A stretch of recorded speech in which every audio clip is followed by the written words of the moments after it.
Hello, and welcome to a special edition of the 2 by 2. This is our first Ask Me Anything episode. This is going to give you the essential tips that I have learned, AKA to my AMA. Don't make the same stupid mistakes that I made. So, we're going to start with a topic that pops up with, I think, the greatest frequency in any group of independent consultants or fractional executives that I have been a part of. And that is contracts. We all know that contracts are an essential tool for protection and one that defines how we get paid. But my take on contracts is really a bit different. I see contracts as a way to set expectations with clients upfront and early in a really positive value added way. I think people perform best and feel comfortable when they work in sandboxes that have boundaries. They work within a known area. And a contract is a document that allows both you and your client to define what those boundaries and expectations are, both positive from a positive angle, meaning what's all the amazing things you're going to come in and do and deliver. Also from an angle of like, let's just lay out the objective facts of what our working relationship and our expectations around that are going to be. How frequently should you hear from me? What am I expecting from you, Mr. Client, in terms of data generation or in terms of payment structures or many things? And then they also set the standard of how this is the best expectation. How am I going to write my contract in a way that proves my value from the beginning? And I think about this too as like, is it easy to do business with me? My contract shows and reflects my values. And some of those values that we have at Keenan Reed, my firm, is that we want to be easy, flexible, and agile to do business with, right? People have worked with consultants that are not, and we want to be the opposite. And I think that in and of itself adds value and it gets people over Conversion Hub. So we can talk about all that. But let's get to the questions. All right. Question 1, do I need a standard agreement? Come on, guys. Yes, of course you need an agreement. I mean, I think you're listening to this because you probably know that you need one. I've gone through a couple of iterations of standard agreements, actually. So I have one that I developed with an attorney about 6 years ago. I designed it to be future proof in terms of adding in all of the clauses and particulars that I thought we would need as related to our unique business model. When I put this together, I invested about $1,500. So at the time, it felt like a pretty big investment. This is at a time where it was just me. And I was bringing in the first consultant to work as a part of the firm. So I was expanding from just, the business of Lauren to the business of Keenan Reed. And it felt like a big dollar amount at the time. Obviously, if you think about $1,500 and how that's scaled over 6 years, like it's not. It was well worth the investment. And the process worked like this. My attorney and I got on the phone. I told her about our business and I told her about the business model that we have with our both independent consultants, and then we also have full-time employee consultants. I told her about the dynamics and how I wanted to set our pricing structure with clients. I told her about some very specific confidentiality standards that I wanted to set and business practices that I wanted to set with our clients, such as termination. We'll get to that in a second, and non-solicitation, which is obviously important to our business. And so she took a draft. I went through it. She took another draft, and that's the contract that we've been using more or less for the last 6 years. I have with clients that have come after that, I have looked at what they provide as templates. I find since I went with an attorney, I find our contracts are typically pretty similar. So I avoid a lot of the back and forth with client legal departments.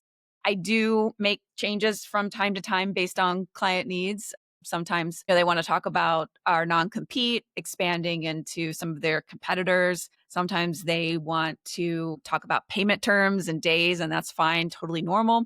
Sometimes they want to, there are some clauses in contracts that talk about if a problem arises, where do you go through mediation and legal? And sometimes the state matters. I obviously like to make it Texas because Texas is a really easy to do business in state, but other times they want to do other states. And, do I push back on that? No, I don't. But yeah, so we have the standard and we have a couple, I've sanitized it, taken out some of the things that I think are unique to our business. And we've put a template in the show notes. We have some templates in various newsletters and on our platform. But I think starting with a standard is, of course, you should.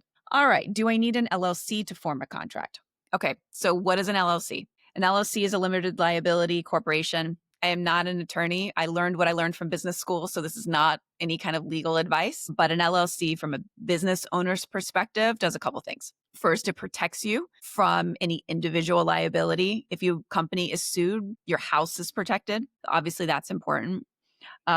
It also makes you eligible. I mean, it requires that you do proper accounting, which makes you, I think, a little bit more eligible for, I mean, maybe it's not eligible, but definitely makes you less lowers your audit risk with the IRS after you get above a certain amount of revenue. But really, I think having an LLC is probably a good thing to do. Is it hard to set up an LLC? No, it's really easy. This is a myth that you need to go through LegalZoom or an attorney. Like, look, if you're setting up a partnership with multiple people, I think it's probably worth talking to an attorney. If you're trying to set up a startup where you feel like you're going to have a great chance of getting venture funding and eventually do all sorts of wild things, like, sure, you probably want to talk to an attorney. If you're a person, selling your services for $300 an hour to nice people and you can pay a little bit of E&O, I'll talk about the errors and omissions. Just get an LLC and do it in your own state. Okay. It's the simplest method. I did mine myself in the state of Texas. I just went on the Secretary of State's website and filled out a form. And I did that all without the help of our friend ChatGPT because I did it 11 years ago. But I think this is probably pretty simple to do with a couple of Google searches and our various AI models. But do you need the LLC to form the contract? No. You, of course, can form a contract as an individual as you would if you were purchasing a home. But having an LLC doesn't have any versus doing it yourself. I don't think there is no impact on the ability of the contract to be enforced. All the rights are the same. The only benefit that the LLC provides you is that layer of liability protection, as well as lowering your audit risk and then making your business, we won't get into the particulars of this, but making your business eligible for different tax expenses and some different types of retirement models. But it is good practice, in my opinion. When do I need an attorney? Okay. I do think using the services of an attorney are very helpful if you are going through your first contract. Again, the expense of a couple of hours of attorney time is truly nominal versus the revenue that you could make over the course, let's call it 5 years, a year, right? I think that taking the time and being responsible and making sure you understand what you're putting in writing is in and of itself useful. I also think, in my experience, having the guidance of an attorney to suggest clauses I had not thought of or didn't even know existed was valuable. Let me give you an example. What happens if I get hit by a bus? I have an LLC. So what if I was in the middle of a contract? Could my heirs go and collect on that contract? Well, if I didn't have that in a contract already with my LLC, then I suppose it would go through probate and it would be tied up for years and be a total mess. But for the work I'd already done, right? But because it's in my contract, my estate would have a much simpler time of going and collecting any payments that were owed. While that might not be a lot at the beginning, if you do this over time, it could be tens of thousands of dollars per month. So I think it's very useful in your first at-bats to at least have the guidance of an attorney for somewhere between $1,000 to $1,500. The other time I think it's useful is if someone hands you a contract and it has clauses that you haven't seen before. And the reason I think this is important is because you want to prevent trickery.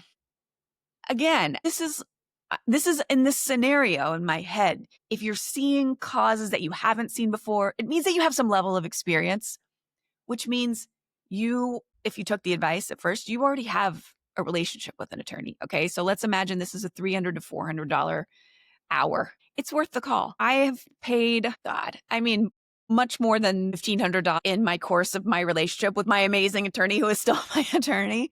And every time I do, I always feel like it's money well spent. I think so. If there's something that seems a little fishy to you, or it is just new and novel, I think it's worth the money to go and spend the money. And if you need a recommendation, you can, of course, reach out to me. I can recommend some in Texas, but then there's also some wonderful women that I've been connected with across the country who specialize in different types of business law. Okay, next question. When should I use a retainer model? So, let's talk about the structure of the contracts that we use, actually. I think this is a good framework for thinking about this. We use a standard contract of all of our business terms, which are independent of any given engagement with a client.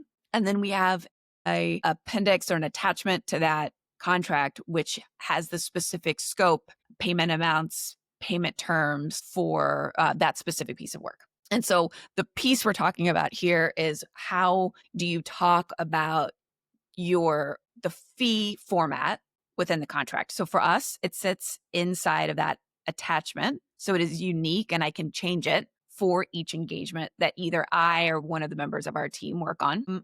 I think the word retainer is something that I am very careful with, and we don't use it. There's a reason. But go back to this idea of the contract being a vehicle to communicate value and expectations. In my mind, the word as a person who might contract someone, right? So if I'm thinking like of myself in the client's shoes, the word retainer signifies to me, I'm paying you for being there, not I'm paying you for doing the work. So I don't use the word retainer in our contracts. I know it is the standard, particularly in marketing or more people-related types of fractional work, but I don't use it. I do use fixed fee. So if you're not going to use retainer, but you do want to ensure that you're covering a minimum amount of dollars per month for your time, the way that we talk about this in our contracts is that we have a fixed fee per month, which obliges us to deliver a certain amount of days of work per month. Again, days, not hours. Okay. And that if we are to go over those amount of days, two things happens. One, 2 days before we hit that maximum, we must tell the client and seek approval for extra work. Okay. I'm going to come back to that in a second. The other thing our contract states is a per half day, or in this case, sometimes I do use per hour rate for any overage. So that is predefined. And that rate is typically 25% higher than the equivalent daily rate would be for that fixed fee. So if the fixed fee, ultimately that is based on a daily rate. It's how I calculate it. So let's say your daily rate is $2,000 a day and the contract maximum work is 10 days per month, then your contract fixed fee per month is $20,000. If you get to day 8 and you're like, whoa, this is only day 15 of the month. Hey, Mr. Client, I'm going to go over. Is that okay with you? You can say, hey, we've already agreed to how the payment would work. But this is an area where for me, this conversation, this is a little bit of a tangent off contracts, but I think worth it. This conversation is not about the dollars. This conversation is that the scope was wrong. So this is an opportunity I would say like, hey, I think we got to look at our scope, and I'm super glad that we're adding a lot of value and you seem to be getting a lot out of it. I think we should adjust our scope. Is that worth your budget or not? And then either one of two things can happen. You could say, yay, go for it. I've got extra budget. Go do the extra days. And from now on, we're going to amend our contract so that we're not doing 10 days a month. We're going to do 15 and you can go back to that standard rate, right? But now you've basically expanded your pie. Or he's going to say, gosh, I don't have the budget. So we need to look at what you're doing and really prioritizing it to the things that we mutually agree are of the most value. Either way, those are great productive conversations. They're not, hey, I'm going to go over, my retainer is this. Like, it just sounds whiny and not value focused to me. So a little bit on a soapbox, but I do things because I have made mistakes and I learned what language and what expectations work. Yeah, I do see people doing retainer. Again, I think it's in certain industries and where we work, I just feel like it's more fruitful to use other words. Obviously, if you wanted to do a per hour, you could do a similar clause. I think the standard though is the same. In that engagement attachment, that scope piece, you would include a clause around what your hourly rate is. And you can, this is an area where like, if you're unfamiliar with that language and it's your first time, I would recommend you work with an attorney. And if you are familiar with it, our friend ChatGPT is super helpful, like getting the right words together. Termination clauses. Do you charge a fee for early termination, AKA a kill fee? If you're watching the video right now, you can see my face. I think you can guess that this really isn't the way that we set the expectation of value. So the answer is no. I don't ever charge an early termination fee. In fact, I do quite the opposite. I think one of our, especially as either an independent consultant or a fractional executive, I think that one of the ways we add value is because we are agile, and using our capabilities is a really flexible way that clients can apply or peel back value into their organization. So therefore, all of our contracts are set at a 15-day window, meaning this contract is fully cancelable for any reason, within 15 days. Has that ever been used? It has been used when budget changes. And in those times, I have been really, really glad that I don't have to fight for more money, because it means that I maintain a really good, I retain a good relationship. But really what it means is like my mission is still being accomplished, right? Our mission is to help our clients move up into the right. If I said it in a more crass way, it's I want to get the people I work directly with promoted. That's what I want to do. Okay. And sometimes that takes 3 years. And I am perfectly fine to peel back if it is in service of that mission of what they truly need in that moment. I don't want to make it about whatever nitpicky thing we agreed to on a piece of paper. That dollar figure is never attached to the value that I bring to an organization. In fact, I think it's attached, the counter argument to this is, well, I've put in all this time, right? I've put in the effort to get, and they're talking about the sales process, right? And the time to build a relationship. And yes, let me just say, this is a business that has long sales cycles for us. And that is why your rate is $375 an hour. Okay. If you do the annual and see how much money you would make, and you look and compare that with what a full-time job fully loaded with benefits and bonus would pay you, my guess is if you were at true hour-to-hour parity, meaning you were really working 50 hours a day, 5 days a week, which is what you would be doing as an executive in corporate America, probably more, honestly, but just use it as a baseline. The deal works out in your favor. So our choice is to be really focused on value delivery for our clients. And I don't advocate at the beginning of a relationship setting an expectation of termination and having to go fight for money. Okay, putting the soapbox aside now, let's talk about payment terms. Cash conversion, guys. I love this topic. Net what? Net what? What is net? If you're really new to this space, how many days do you set the expectation with your client that they must remit the cash to you by? Okay. I think it's very common to do net 30. I feel like that's a really nice standard, payment mechanism. I've had clients that do net 45. At this point, would I do that again? I don't think I would, actually. I think I'd probably try and negotiate that down. On the other hand, I have a client that pays a 2% discount for paying us within net 10. So paying us cash in 10 days. And I take that all day long. So this is a really interesting way to work to proactively solve a money chasing problem. One of the things that independent consultants and fractional executives find is that as working solo with most organizations, they are chasing the payment of cash, right?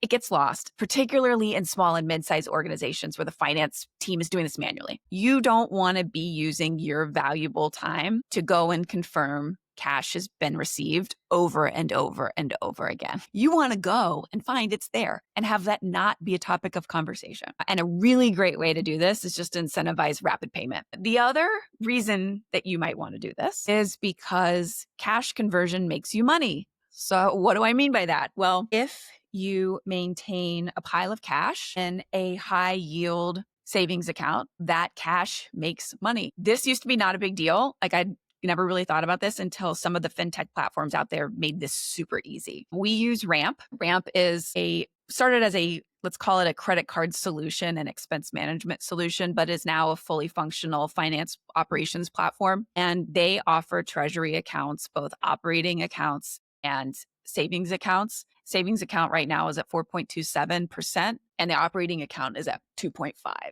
So why do I want to capture my cash early? Because I put it into the higher yield accounts and I hold it until I have to make payments. So we all have expenses, monthly recurring expenses. Yours might be different than mine, but any amount that you make on that money is just gravy. So why not do it? These platforms have made it really easy to issue invoices within the platform, get paid within the platform, and then automate transfers to and from those accounts so that you can maximize your timing of your savings yield and other payments that you need to make. So what is it? A bird in hand is worth two in the bush or something like that. Like that's this. So I strongly advocate for that. And that's not one people think about. They think about this after not getting paid as a problem. So there's a theme here. And if you notice, there's a couple of clauses that we put in our contracts to make sure that our expectations are high value upfront. And let me just recap those for you. One, I want to communicate our agility and flexibility. So we do that through really simple, easy to end, easy to start contracts. We think about setting the expectation of value delivery from the very beginning by using fixed fees and using any sort of interaction around overage as an opportunity to talk about prioritization and value and scope. We also use payment terms as a way to accelerate our own make cash while you sleep, even if it's $1,000 a year, guys. Like it's a plane ticket, right? 2 plane tickets. And then finally, the other theme is work with the attorney to make sure at the beginning to make sure that, these clauses that you might not be aware of are there. They are there to protect you. And a small investment in that protection, I think, is worthwhile. So thanks for listening today to our first AMA. I am really interested to hear about what you guys think about this format and what topics you think we should cover in subsequent podcasts. So thanks. Have a great rest of your day.